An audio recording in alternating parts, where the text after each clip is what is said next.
Micro Green's അല്ലെങ്കിൽ micro garden എല്ലാവരും കേട്ടിട്ടുണ്ടോ? എന്താണ് മൈക്രോ ഗ്രീൻസ്? എങ്ങനെ നമുക്ക് മൈക്രോ ഗ്രീൻസ് നമ്മുടെ കിച്ചണിൽ തന്നെ സെറ്റ് ചെയ്യാം? മണ്ണ് വേണ്ട, വെറും പേപ്പർ വെച്ച് ടിഷ്യൂ പേപ്പർ വെച്ചിട്ടാണ് നമ്മളിത് സെറ്റ് ചെയ്യുന്നത്. ഇതിന് ഒരു എക്സാമ്പിൾ എന്ന് പറയുന്നത്, ഇതിനകത്ത് നമ്മൾ ചെറുപയറാണ് ചെയ്യുന്നത്. ചെറുപയർ നമ്മൾ തലേ ദിവസം വെള്ളത്തിലിട്ട് കുതിർത്ത് വെച്ച് പിറ്റേ ദിവസം വെള്ളം ഊറ്റി നമ്മളൊരു ടൈറ്റായിട്ടുള്ള ഒരു കണ്ടെയ്നറിലിട്ട് അടച്ച് വെക്കുമ്പോൾ ഓട്ടോമാറ്റിക്കലി അത് മുളച്ച് വരും.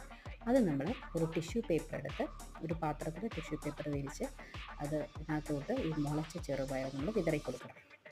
എന്നിട്ട് ഇടയ്ക്കിടയ്ക്ക് നമ്മൾ നനച്ചു കൊടുക്കുക. അപ്പോൾ ഇതിന് ഗ്രോത്തായിട്ട് വരും. ഇത് നമുക്ക് ഈ ഒരു ഹൈറ്റ് പൊങ്ങി വരുമ്പോൾ നമുക്കത് മുറിച്ച് നമുക്ക് തോരനോ അല്ലെങ്കിൽ സാലഡിൻ്റെ കൂടെ നമുക്കത് ഉപയോഗിക്കാം. വിഷമില്ലാത്ത നല്ല ഒരു പച്ചക്കറിയാണിത്, നമുക്കത് ഉപയോഗിക്കാം.